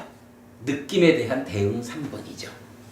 자, 느낌에 대한 대응 1번은 내가 어떤 느낌을 느끼고 있는, 경험하고 있는지 분명히 알아가지고 촉의 별을 통해서 이 느낌이 소멸할 것이요 라고 하는 거고, 두 번째로는 지금 경험하고 있는 이 느낌에 대해서 이거 무상한 거요. 내가 거기에 원래 묶여져 있는 거 아니에요. 지금 묶여있지만 이거 내가 동의해서 묶인 거 아니고 내가 동의해서 묶여가지고 그걸 즐거워하고 있는 이런 거 아니에요 라고 보는 게 느낌에 대한 대응 2번이었죠. 그리고 나면 이제 느낌에 대한 대응 3번이에요. 이제는 이 과정을 통해서 어떻게 됐어요? 이 과정을 통해서 풀려났죠. 해탈됐죠. 해탈된 상태가 되었으니까 해탈된 아라한 입장에서는 어떤 경험을 느끼면서 풀려난 자로서 경험한다 이거예요. 해탈된 자로서 이제 더 이상 유비라고 하는 탐진치라고 하는 욕탐이라고 하는 무명해여서 이런 것들에 더 이상 묶이지 않았어. 더 이상 나를 세상에 대해서 묶고 있는 매듭은 없어 아까 우리가 말했지만 부처님하고 우리하고 차이가 뭐예요? 우리는 내입처라는 내가 외입처라는 세상을 상대로 할 때 욕탐이 묶어가지고 괴로움을 만들고 있는 거잖아요. 근데 부처님은 해탈된 자이기 때문에 바로 그 나와 세상을 묶는 욕탐이라는 매듭이 없어진 거잖아요. 지금 여기 느낌에 대한 대응 3번. 2번의 과정에서 이렇게 무상하고 묶여있지 않고 동의하지 않음을 잘 보완해서 수행이 완성되니까 이제는 풀려난 자로 보는 거예요. 이젠 더 이상 매듭이 없어. 나와 세상이 매듭에 의해서 욕탐이라는 무명의 요소라는 탐진치라는 것에 의해서 묶여있지 않아. 그래서 풀려난 자로서 그 느낌을 보는 거예요. 이렇게 지금 느낌에 대한 대응 3번 나왔죠. 그리고는 이제 뭐 그런 상태가 이제 그 아라한이니까 아라한은 어떻게 돼요? 이제 아라한이 죽는다라고 하는 것은 그 몸을 내려놓고 다음 몸을 받지 않는 태어나지 않는 상태를 완성한 거잖아요. 태어나지 않음이 태어나지 않게 되어야 늙고 죽음이라는 모든 괴로움을 벗어날 수 있는 거잖아요. 자, 그러한 상황을 놓고 이제 이렇게 풀려난 자로서 경험하는 완성된 자가 죽는 거죠. 그럴 때 이제 유의적인 삶의 과정에서 만들어 놓은 이 몸이 끝나는구나 라고 몸이 끝나는 느낌을 경험하면서 나는 몸이 끝나는 느낌을 경험한다라고 죽는 그 순간의 느낌까지도 경험하면서 내려놓는다는 거죠. 그리고는 그 다음은 어떻게 돼요? 생명이 끝나는 느낌을 경험한다. 몸을 그러니까 몸이 끝난다라는 그거. 이건 뭐 사실은 몸이 끝나는 자체가 생명이 끝나는 거죠. 그런데 그렇게 구분해서 설명하고 있죠. 생명이 끝나는 느낌을 경험하는 그는 나는 생명이 끝나는 느낌을 경험한다라고 꿰뚫어한다. 그리고는 이렇게 풀려난 자로서 경험하니까 몸이 끝나는 것, 생명이 끝나는 것을 경험하는 이 마지막의 상황에서 그 상태를 어떻게 표현하느냐, 어떻게 그것을 아느냐 하니 이제 이렇게 몸이 무너져서 생명이 끝나면 나는 이제 다시 태어나지 않게 되었다. 그렇기 때문에 동의되지 않는 모든 느낌들은 오직 여기에서 차가워질 것이다. 열반이라는 말이 닛바나 그러잖아요. 이 말이 어원적으로 보면 차가워진다라는 어원을 갖잖아요. 바로 이런 개념이죠. 모든 느낌들이 여기에서 차가워진다, 식는다 이런 표현이죠. 이래가지고 아라한이 그 마지막 그 몸이라고 하는 물질과 함께한 삶을 마무리하는 과정을 느낌에 대한 대응 3번으로 설명해주고 있는 거죠.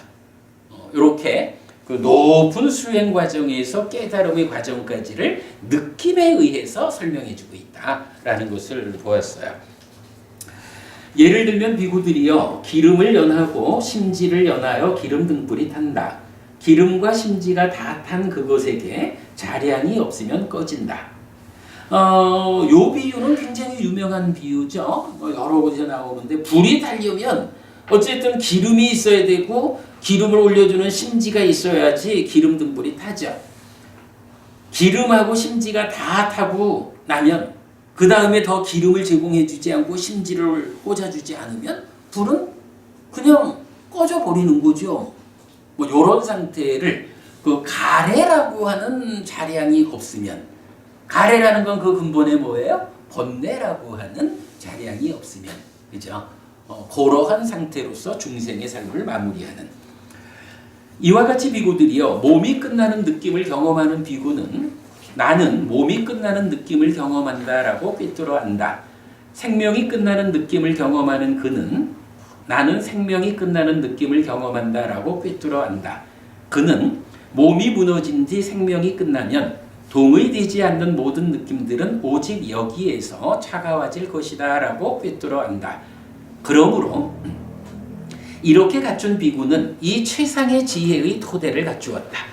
비구여, 참으로 모든 괴로움의 부서짐에 대한 알미, 최상의 성스러운 지혜다.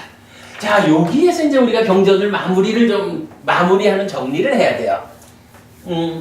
참 이 경이 어렵다라고 제가 말씀을 드렸지만,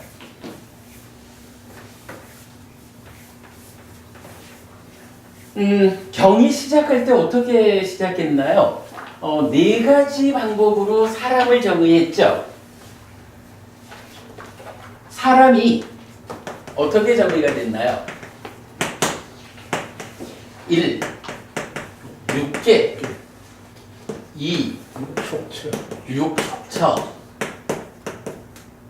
3. 18가지 많아. 네, 의의 행복 18가지. 그리고 요 세 가지를 뭐 그냥 일상적인 사람에 대한 설명이다 하고 여기에 한 가지 특별함, 우리 삶이 어디를 목적으로 할까? 무엇을 목적으로 할까? 이랬을 때 삶의 향상을 위한 토대라는 개념으로 보자는 거죠. 그래서 경전은 네 가지 토대 이랬잖아요. 이 네 가지 토대를 놓고 이게 사람을 정의하는 네 번째였거든요.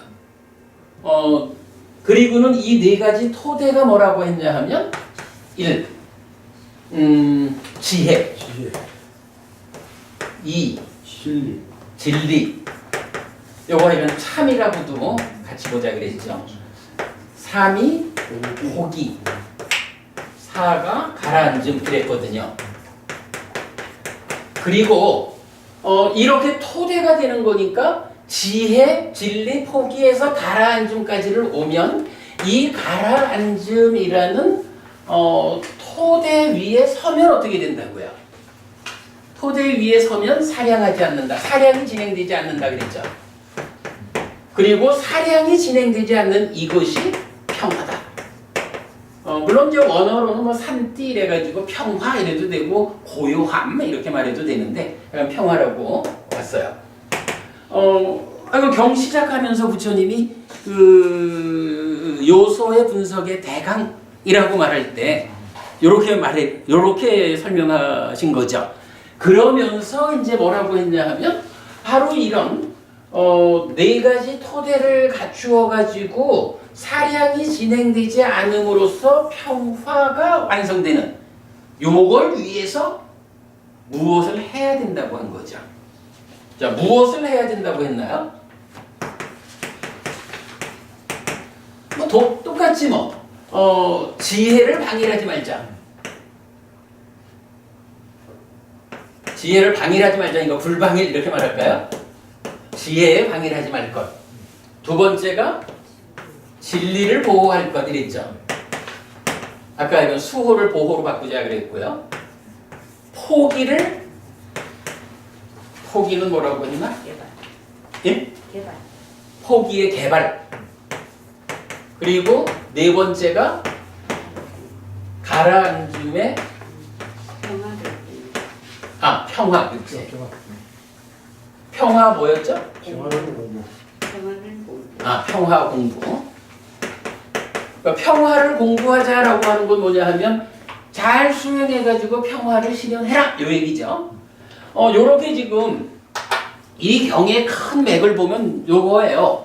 사람이라는 게 그냥 일반적으로 사람을 설명하자면 육계와 육촉처와 만호의 행보라는 것으로 설명하고 있는데 부처님 제자들은 어떤 삶을 살아야 하느냐?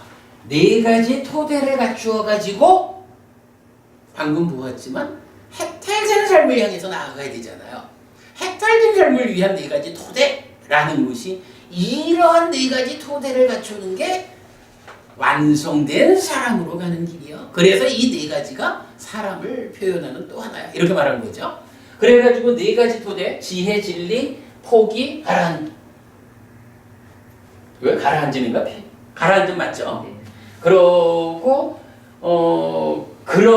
이 네 가지의 토대, 대표적으로 과정을 거쳐서 가라앉게 되면 사량하지 않는다. 라고 했고, 사량이 전개되지 않는 그 상태가 평화다. 이렇게 말한 거죠. 그리고는 이런 일을 하기 위해서, 네 가지 토대를 갖추기 위해서.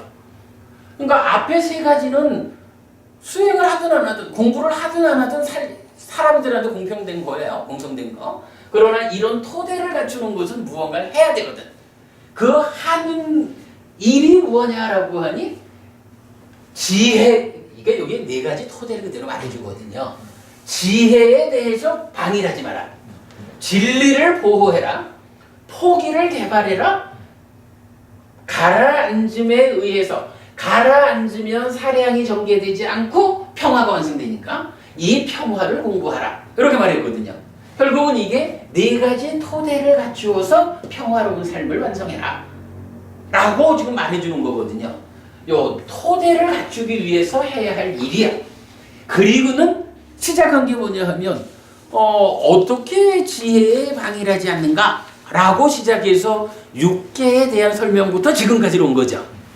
그래가지고 지금 이 긴 시간 동안 한 게 뭐냐 하면, 자, 방금 읽은 게 그거예요. 13페이지 첫 번째 문단이죠.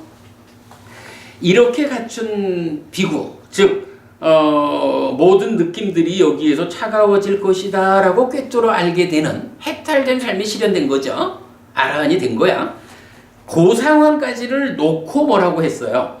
그러므로 이렇게 갖춘 비구는 이 최상의 지혜의 토대를 갖추었다. 이렇게 지혜에 방일하지 않은 이 과정을 완성했기 때문에 이제 이 사람은 지혜라는 토대를 갖추었다. 이렇게 말한 거야. 이 경전이 이게 정말 도대체 이 경전이 무슨 얘기를 하는 건지 보기가 어려워요. 잘 보니까 이런 짜임새를 갖고 있네요. 그래가지고 이제 하는 말씀이 참으로 모든 괴로움의 부서짐에 대한 알미 최상의 성스러운 지혜이다.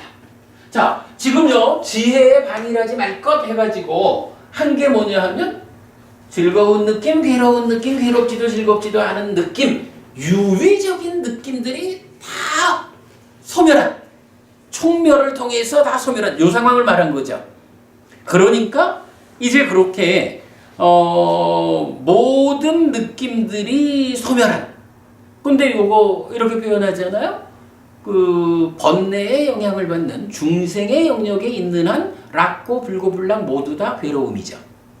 왜냐하면 무상한 거니까. 그래서 바로 이렇게 이러이러한 모든 느낌들이 여기에서 차가워질 것이다 라고 다시는 태어나지 않게 된 그 아라한으로서 마지막 몸을 내려놓고 반열반에 드는 요런 상황을 모든 느낌이 차가워졌다라고 표현을 했고, 그 상황을 지칭하는 게 뭐냐 하면 모든 괴로움이 부서졌다 이렇게 말한 거죠. 그죠? 이제 완전히 그 열반에서 그러니까 해탈 열반에서 태어나지 않게 됐으니까 다시는 괴로울 일이 없는 거죠. 그 상황을 모든 괴로움이 부서졌다 이렇게 말한 거고, 그러한 모든 괴로움의 부서짐에 대한 알미 최상의 성스러운 지혜라. 지혜의 토대가 있는데, 사실은 우리도 저기 지혜의 토대를 조금 만들었죠. 계속 우리가 경전을 공부하고 수행하고 하는 게 바로 이 지혜의 토대를 만드는 거거든요. 그런데 우리 수준을 가지고 완성이라고 말할 수 없죠. 이렇게 그 아라한이 되어서 아라한이 중생으로의 몸까지 내려놓고 완전한 열반에 드는 이러한 모든 괴로움의 부서짐을 알고 실현한 이런 상태가 지혜로서는 성스러운 지혜로서의 최상이다. 이렇게 표현하는 거죠. 의미가 설명됐죠. 자, 이렇게 그 전체 과정을 통해서 지혜라는 토대가 최상의 성스러운 지혜가 완성됐어요. 설명됐어요. 자, 이어서 그에게 진리에 서 있는 이 해탈은 흔들림이 없다. 비구여, 허황된 법은 거짓이고 허황되지 않은 법인 열반은 진리, 참이다. 그러므로 이렇게 갖춘 비구는 이 최상의 진리, 참의 토대를 갖추었다. 비구여, 참으로 허황되지 않은 법인 열반이 최상의 성스러운 진리, 참이다. 자, 이렇게 모든 느낌들이 차가워진 이런 모든 괴로움의 부서짐, 이렇게 성스러운 지혜의 완성을 통해서 아라한이 몸을 내려놓으면 어떻게 돼요? 열반을 실현한 거죠. 그럴 때 우리가 좀 전에 락고불고불락 이 모든 것이 다 어쨌든 괴로움이다. 무상하니까 유비니까 이렇게 이게 이제 삼법인에서 말하는 재행이라는 거죠. 행이라는 거죠. 그런데 열반이라는 것은 그 행으로부터 벗어난 거잖아요. 열반이야말로 무상이라고 하는 이 일어나고 웃바다와야 감미로 일어나고 사라지는 성질로부터 완전히 가라앉아서 벗어난 거잖아요. 열반이라는 한 가지만이 오직 참이다. 참된 존재 상태라는 거예요. 열반을 제외한 중생들의 삶에 관계된 모든 것, 달리 말하면 행이죠. 행들은 참된 것이 아니다. 무상하니까. 그렇게 설명되는 거죠. 그래서 최상의 성스러운 지혜에 의해서 해탈하면 이 해탈은 흔들림이 없다. 부동의 심해탈 이런 개념이 되겠죠. 그러한 참된 상태, 진리인 상태가 열반이고 이렇게 열반은 허황되지 않다. 허황되지 않은 법인 열반을 실현했다라고 하는 것이 최상의 진리의 토대다. 최상의 성스러운 진리다. 이렇게 표현하는 거죠. 이제 이 두 번째, 진리를 보호해야 한다라고 했는데 이 진리를 열반으로서 최상의 성스러운 진리, 참된 것, 열반이요. 이렇게 설명한 거죠. 이전에 어리석은 자였던 그에게 몸과 생명에 대한 갈망들이 온전히 떠안겨 있었다. 그것들은 버려지고 뿌리 뽑히고 윗부분이 잘린 야자수처럼 되고 존재하지 않게 되고 미래에 생겨나지 않는 상태가 되었다. 그러므로 이렇게 갖춘 비구는 이 최상의 포기의 토대를 갖추었다. 비구여, 참으로 모든 몸과 생명에 대한 갈망을 놓음이 최상의 성스러운 포기이다라고 했어요. 여기 보면 그러니까 367번 빨리 원전의 첫 줄에 보시면 따스와 코파나 푸페 아비타스노 우파디 혼티라고 해서 우파디라는 단어가 나오거든요. 요 우파디 초기불전연구원에서는 요 단어를 재생의 근거 이렇게 번역하는 단어예요. 근데 저는 이제 다른 경들 여기 참고해 볼 때 뭐 재생의 근거가 된다라고 하는 그 끝까지 남아 있는 어떤 거 이런 얘기죠. 그것의 구체적인 내용이 무엇냐라고 하니 결국은 중생은 욕계든 새끼든 무새끼든 다 몸으로 가잖아요. 몸을 붙잡는 거거든요. 죽기는 싫어요. 목숨을 붙잡는 거거든요. 이렇게 몸과 목숨에 대한 집착, 몸과 목숨에 대한 갈망, 초불련에서 재생의 근거라고 번역하신 우파디라는 단어를 저는 이런 의미 때문에 몸과 생명에 대한 갈망으로 번역을 하고 있어요. 그래서 여기서 이제 그 최상의 포기라는 개념이 우파디라는 단어로 나왔고, 그것이 몸과 생명에 대한 갈망 이렇게 번역을 했다라는 걸 참고하시고, 그래서 이제 뭐 지금 경전의 주요 과정이 그렇죠. 차갑게 식어버린다 이 과정에서 몸이 끝나는 느낌, 목숨이 끝나는 느낌 같은 맥락이죠. 이렇게 그 몸에 대한 목숨에 대한 갈망이라는 중생의 유비적 존재의 끝까지 남아있는 어떤 성질, 그거를 포기한다는 거죠. 그거를 포기하는 것이 최상의 포기의 토대를 갖추었다. 이렇게 말하는 거고, 경은 바로 그 부분이 모든 몸과 생명에 대한 갈망을 놓음, 이것이 최상의 성스러운 복이다. 세상에 포기한다라는 것이 참 많죠. 이것도 포기하고 저것도 포기하고 많이 포기하지만 그 포기의 가장 마지막까지 포기되지 않고 존재하는 것, 우리가 윤회하게 만드는 그 근본되는 것, 그게 생각하면 쉬운 거예요. 어쨌든 몸은 있어야 되겠거든. 어쨌든 목숨은 있어야 되겠거든. 요 두 가지가 끝까지 우리를 중생세상에 묶어놓는 갈망이라는 거죠. 그 두 가지 갈망을 내려놓는 것이 포기라고 하는 이 성스러움의 완성이다. 해서 최상의 성스러운 포기야말로 몸과 생명에 대한 갈망을 놓는다. 이렇게 말하고 있죠. 자, 그리고 나면 이제 마지막이 가라앉음이라는 게 하나 남아있죠. 자, 맞아 볼까요? 이전에 어리석은 자였던 그에게 간탐과 찬다와 탐닉이 있었다. 그것은 버려지고 뿌리 뽑히고 윗부분이 잘린 야자수처럼 되고 존재하지 않게 되고 미래에 생겨나지 않는 상태가 되었다. 이전에 어리석은 자였던 그에게 화와 진애와 심술구줌이 있었다. 그것은 버려지고 뿌리 뽑히고 윗부분이 잘린 야자수처럼 되고 존재하지 않게 되고 미래에 생겨나지 않는 상태가 되었다.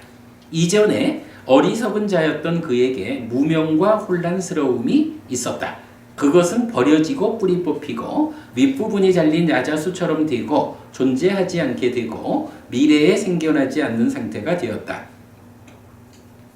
그러므로 이렇게 갖춘 비구는 이 최상의 가라앉음의 토대를 갖추었다. 자, 이제 마지막 가라앉음의 토대가 있는데 이게 무엇이냐라고 하니 간탐, 찬다, 탐닉이라는 것을 버려진 것, 화, 진의 심술구줌이 버려진 것, 무명과 혼란스러움이 버려진 것, 이렇게 표현하고 있죠. 그리고 그걸 압축해서 이제 뭐라고 하냐 하면 비구요, 참으로 탐진치의 가라앉음이 최상의 성스러운 가라앉음이다. 이렇게 말하는 거야. 요 개념 우리가 주목해야 됩니다. 가라앉음, 예를 들어서 하긴 뭐 지혜라는 건 이제 우리가 모든 괴로움의 소멸 이렇게 받았고, 진리 참은 열반이었죠. 포기라고 하는 것은 최상이 몸과 목숨이었거든요. 요런 전개 과정 가운데 가라앉음의 토대가 무엇이냐라고 하니까 탐진치가 나온 거야.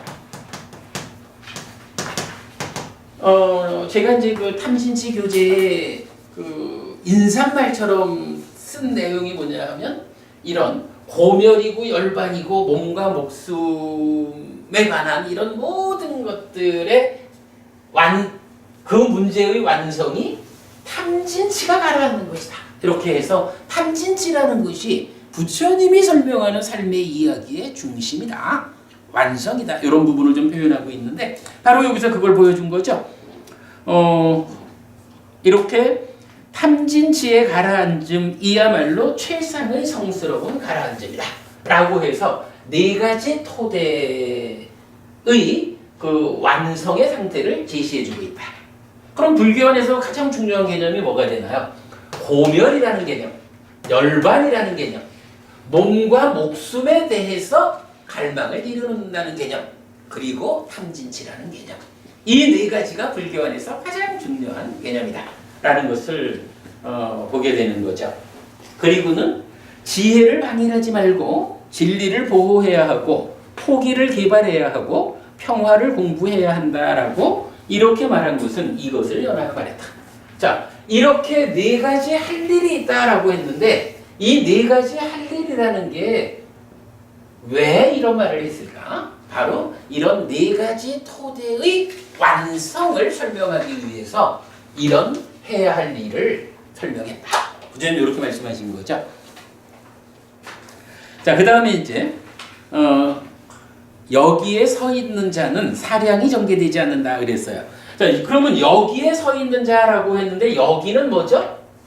여기라는 것이 바로 고멸의 상태, 열반, 몸과 목숨에 대한 갈망을 포기한 거, 그리고 탐진치가 가라앉은 이런 완성의 상태를 말하는 거죠. 완성된 상태에 서 있으면 어떻게 되느냐? 사량이 여기서 이제 사량이라는 게 이제 만냐라고 이게 약간 만냐사로 나와서 조금 더 봐야 되는데, 하여간 우리 만냐띠 보통 이제 부처님이 제자들한테 어떻게 생각하느냐? 색은 상한가 무상한가? 이렇게 말씀하실 때도 요 만냐띠라는 단어를 통해서 약간 생각, 사량 이런 표현을 쓰고 있는데 그 사량이 전개되지 않는다라고 말을 해요.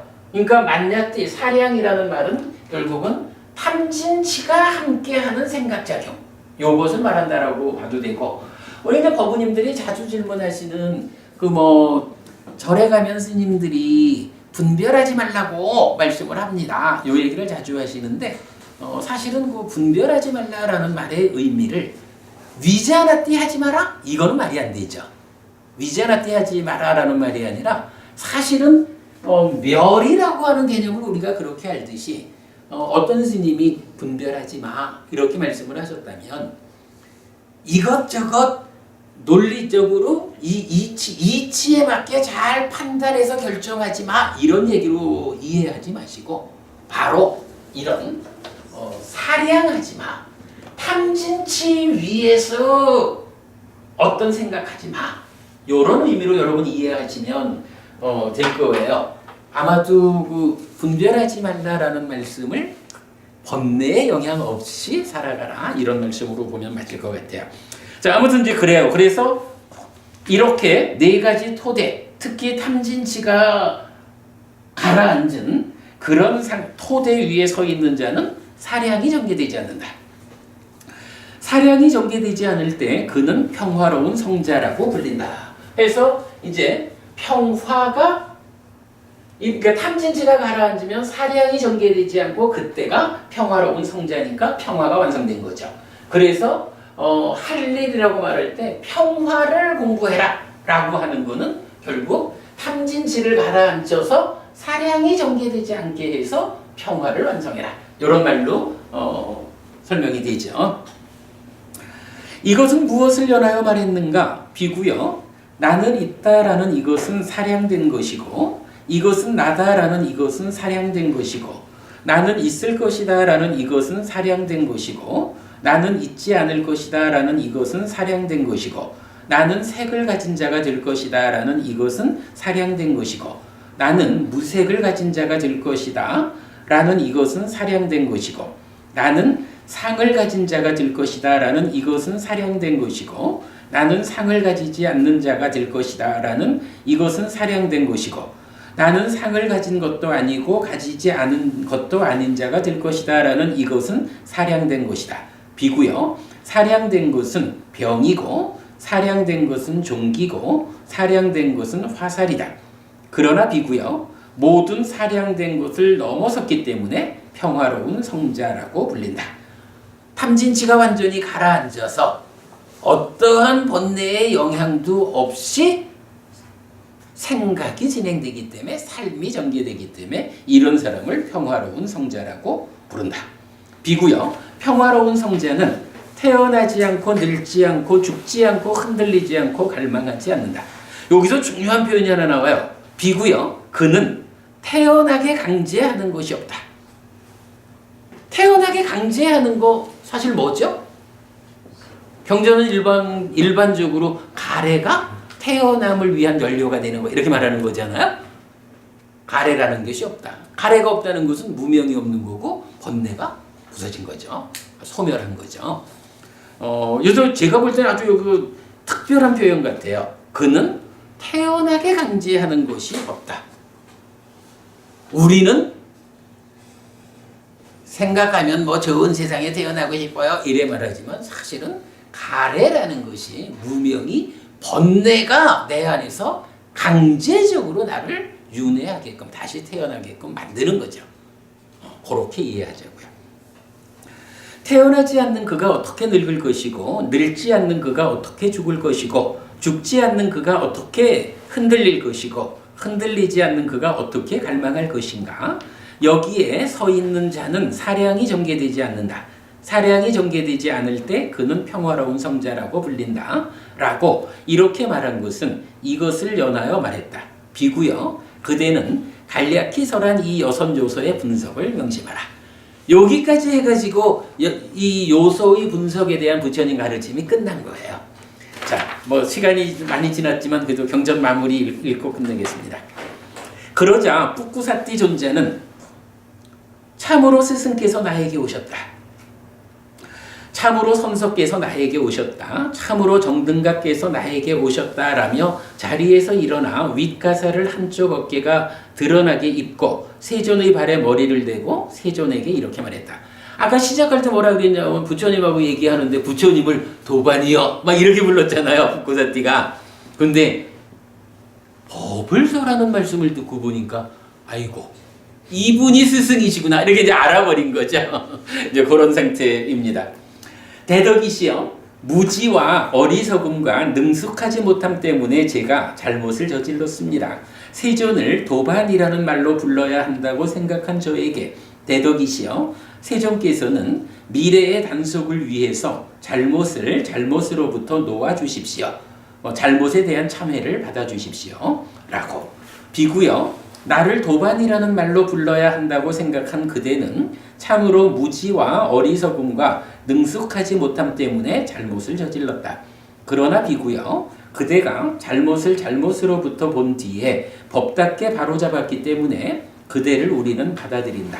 비구여 이 성스러운 줄에서 잘못을 잘못으로부터 본 뒤에 법답게 바로잡고 미래에 단속하는 자는 향상한다.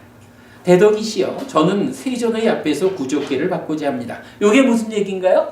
아까도 말씀드렸지만 자기는 부처님 법을 따라서 집을 떠나 출가는 했지만 아직까지 불교 안에 비구가 되기 위한 기회를 받지는 못했던 상황이었던 거죠. 그러니까 이제 부처님한테 이거 이제 구족계라고 해서 제가 이건 다 비구계로 바꿨어요. 부처님 저 이제 비구 만들어 주셔요. 기회를 주십시오. 이렇게 요청하는 거죠. 비구여 그대에게 바루와 가사가 준비되었는가? 대덕이시여 저에게 바루와 가사는 준비되지 않았습니다. 비구여 열애는 바루와 가사를 준비하지 않은 자에게 비구계를 받게 하지 않는다.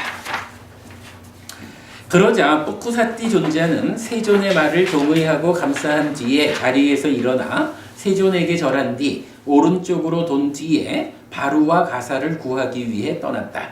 바루와 가사를 구하기 위해 돌아다니는 뿌꾸사띠 존자를 떠돌던 소가 생명을 빼앗았다. 그때 많은 비구들이 세존에게 왔다. 와서는 세존에게 절한 뒤 한곁에 앉았다. 한곁에 앉은 그 비구들은 세존에게 이렇게 말했다. 대덕이시여 세존으로부터 간략한 가르침을 받은 뿌꾸사띠라는 좋은 가문의 아들이 죽었습니다. 그가 간 곳은 어디입니까? 어디에 태어났습니까? 라고. 비구들이여 좋은 가문의 아들 뿌꾸사띠는 삶의 자량의 반대편에 선 현자이다. 삶의 자량의 반대편 요거 가래 없는 자리 이런 얘기겠죠? 열반으로 이끄는 법으로 말미암아 나를 불편케 하지 않았다.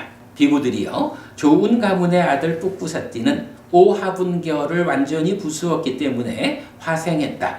거기서 완전한 열반에 드는 자이니 그 세상으로부터 돌아오지 않는 존재, 불환자이다.